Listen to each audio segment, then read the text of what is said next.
সর্বপ্রথম আমি আপনাদেরকে জানাতে চাই, যখন মাহে রমজানের চাঁদ পশ্চিম আকাশে আমরা দেখেছি, ওই সময় কিন্তু রমজান মাস শুরু হয়ে গিয়েছে।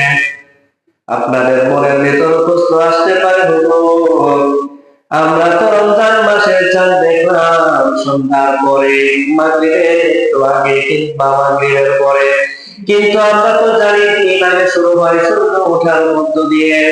তাহলে তো সূর্যের হিসাবে দিনটা শুরু হয়ে যাবে তার পরের দিন, কিন্তু তার আগের নামাজ তো পড়লাম আমরা তার আগের দিন। মুসলমান ভাইরা,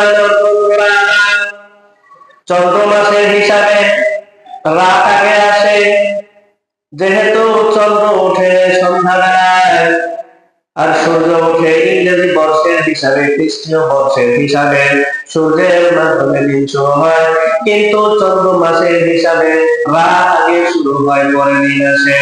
মুসলমান ভাইরা, বন্ধুরা, সর্বপ্রথম আমি আপনাদেরকে জানাতে চাই, মাহে রমজানের এক সপ্তাহ থেকে আমরা কিন্তু প্রস্তুতি নেওয়া শুরু করেছি। আমাদের অনেক মানুষ আছে রমজানের বাজার সদাই করে ফেলছে, কারণ রমজান মাস যখন আছে আমাদের দেশের অসাধু ব্যবসায়ী যারা, তারা নিত্য প্রয়োজনীয় জিনিসের দাম বাড়িয়ে দেয়। ঠিক কিনা? তারা যেমন ভাবে প্রস্তুতি নেয় রমজান মাসে আল্লাহর বান্দাদের পকেট কাটবো, তারা যেমন ভাবে প্রস্তুতি নিয়ে নেয় রমজান মাসে আমরা লাভটা বেশি করবো, কারণ নিত্য প্রয়োজনীয় জিনিসের দাম তখন যতই বেশি হোক না কেন আল্লাহর বান্দারা কিনবে। কথা বলেন ঠিক কিনা? যেই সবজি রমজানের কয়েকদিন আগে, এক মাস আগে 40 টাকা 30 টাকায় রয়েছে, এই বর্তমান সময়ে সেই একই সবজি হয়ে গিয়েছে 60 থেকে 70 টাকা। কথা বলেন ঠিক কিনা? অথচ আল্লাহ তাদের চিন্তা করা দরকার ছিল, এই মাসে আল্লাহ তারা আমার দোকান থেকে নিয়ে এসে রোজা রাখবে, তাকে যদি একটু সহযোগী করে দেয়, এই ভালো কাজে আমি যখন তার সহযোগিতা করব, সাথে সাথে তার আমল নামা থেকে আমার আমল নামায় সওয়াব চলে আসবে। সুবহানাল্লাহ। কিন্তু তারা চিন্তা করে আল্লাহর বান্দারা এখন তো খাবে, যে জিনিসগুলো বেশি প্রয়োজন সেই জিনিসগুলোর দাম কিন্তু অনেক বেশি। ঠিক কিনা? এই জন্য বেশিরভাগ মানুষেরা অনেক আগে কিনে রেখেছে, রমজানের বাজার হয়ে গিয়েছে, ব্যবসায়ীরা পকেট কাটার প্রস্তুতি নিয়েছে। আল্লাহর বান্দারা কতটা সহজে আল্লাহর ইবাদত করতে পারে সেইটার প্রস্তুতিও তারা নিয়েছে, কিন্তু এই দুইটা প্রস্তুতি হয়তো ঠিক না। কারণ আমার আল্লাহর মালিক আল্লাহ রাব্বুল আলামিন কোরআনুল কারীমের মধ্যে বলেছেন, ওয়াতাআওয়ানু আলাল বিররি ওয়াত তাকওয়া ওয়া লা তাআওয়ানু আলাল ইসমি ওয়াল উদওয়ান।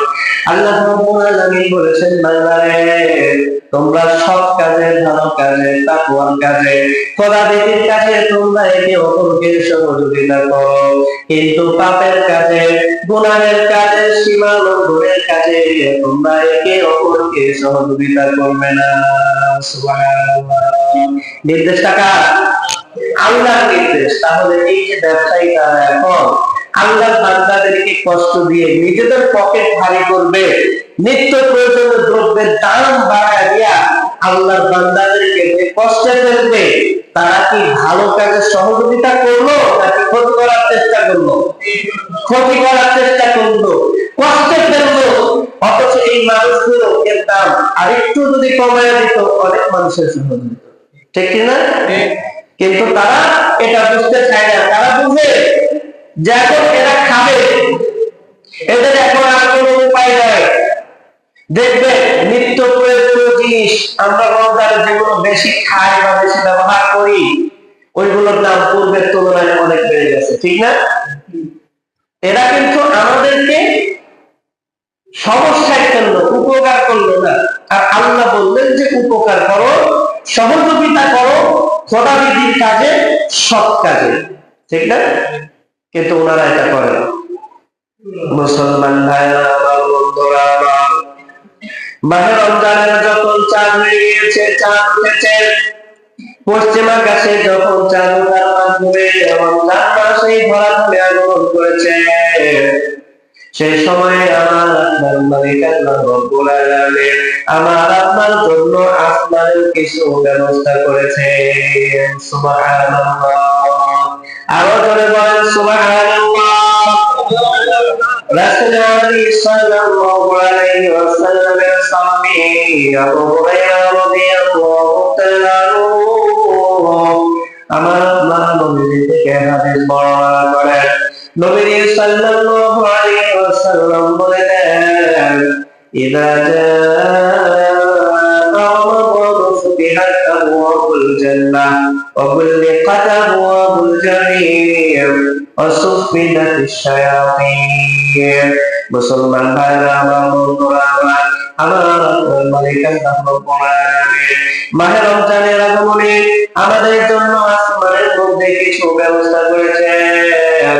আল্লাহ নবী সেইটা জানান দিলেন। আল্লাহ নবী বললেন, যখন ধরা যাবে রমজান মাসের আগমন ঘটে, আমার আপনার মালিক আল্লাহ রব্বুল আলামিন জান্নাতের প্রত্যেকটা দরজা আল্লাহ খুলে দেন। সুবহানাল্লাহ। وغلقت أبواب الجحيم আল্লাহ রব্বুল আলামিন জাহান্নামের দরজাগুলো বন্ধ করে দেন।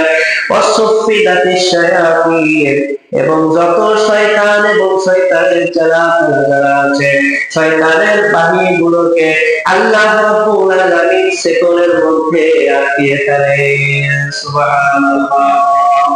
মুসলমান ভাইরা, অন্য একটি হাদিসের মধ্যে আল্লাহ নবী বর্ণনা করেছেন, হাদিসের রাবী হলো হযরত আবু হুরায়রা রাদিয়াল্লাহু তাআলা আনহু। তিনি বলেছেন, আল্লাহ নবী বলেছেন, ইযা জাআ রমাদান ফুতিহাত আবওয়াবুর রাহমাহ ওয়া গুলিকাত আবওয়াবুল জাহিম ওয়া সুলসিলাতিশ শায়াতিন।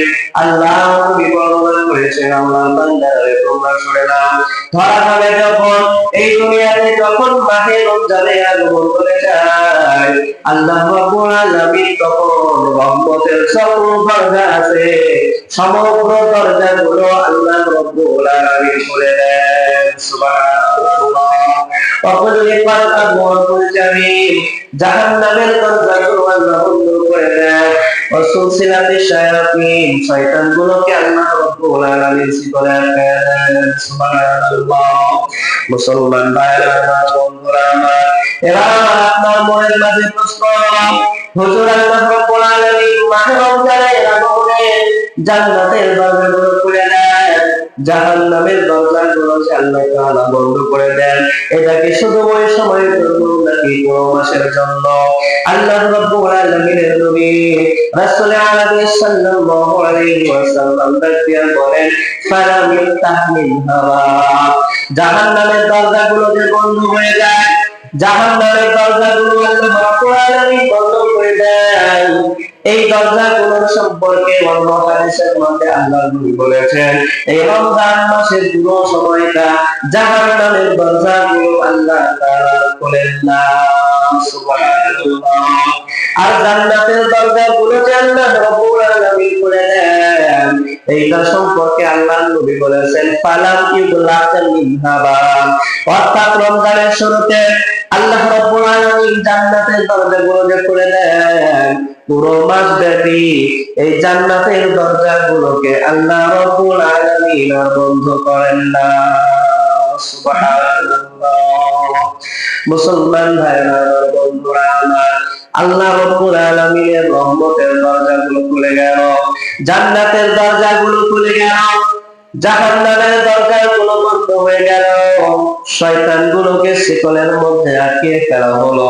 এই কাজের পরে আসমান থেকে আল্লাহ রাব্বুল আলামিনের একজন ফেরেশতা ঘোষণা দিয়ে দেন, ইয়া বাগিয়াল খায়রি আকবির ওয়া ইয়া বাগিয়াশ শাররি আকসির। আল্লাহ নবী বলেছেন, আসমান থেকে ঘোষণা হয়ে যায়, যারা তোমরা কল্যাণের অনুসন্ধানকারী, যারা তোমরা কল্যাণ অনুসন্ধান করো, নিজের গুনাহগুলো যারা মাফ করে নিতে চাও, নিজেকে যারা জান্নাতি বানাইতে চাও না বান্দা, তোমরা অগ্রসর হয়ে যাও। সুবহানাল্লাহ। ওয়া বাগিয়াশ শাররি আবসির, আর এই সমস্ত বান্দা যারা তোমরা পাপের মধ্যে আছো, নিজেদেরকে যারা জাহান্নামের কোঠরি বানাচ্ছ, নিজেদেরকে যারা জাহান্নামে নেওয়ার মতো তৈরি করছো, আল্লাহ রাব্বুল আলামিনের ওই ঘোষক ওই ফেরেশতা বলে দেয় তোমরা থেমে যাও। সুবহানাল্লাহ।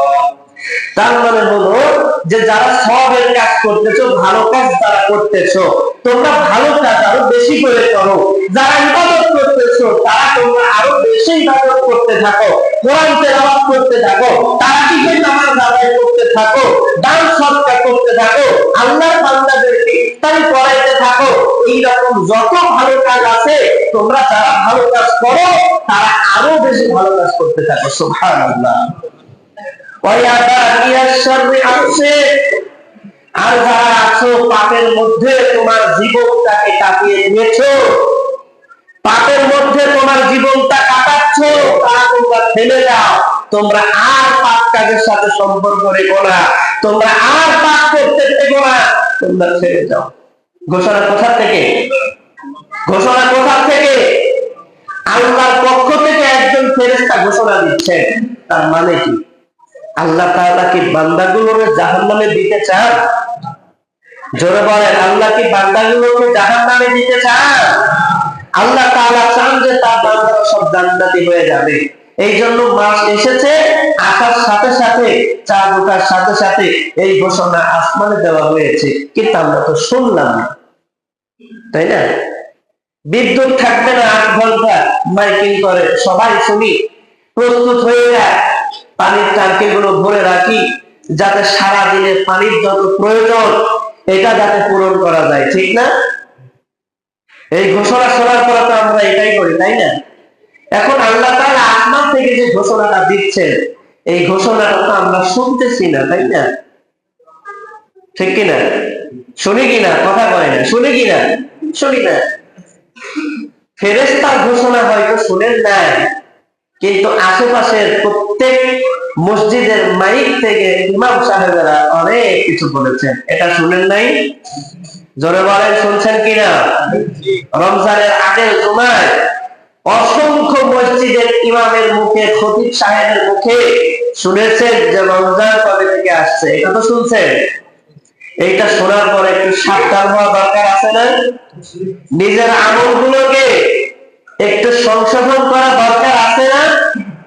এগুলো খেয়াল রাখবে, কারণ আল্লাহ তাআলা আমাদেরকে জাহান্নামে দিতে চান না, কিন্তু আমরা আল্লাহর পথে না থেকে, আল্লাহর রাস্তায় না থেকে, আল্লাহর বিধানগুলো না মেনে, আল্লাহর রাসূলের বিধানগুলো না মেনে আমরা নিজেরা কিন্তু ওই জাহান্নামের দিকেই আবার এগিয়ে যাচ্ছি। কথা বলেন, ঠিক কিনা? এই অবস্থা থেকে আমাদেরকে বের হয়ে আসতে হবে। পারবো না ইনশাআল্লাহ? সবাই জোরে একবার বলেন ইনশাআল্লাহ।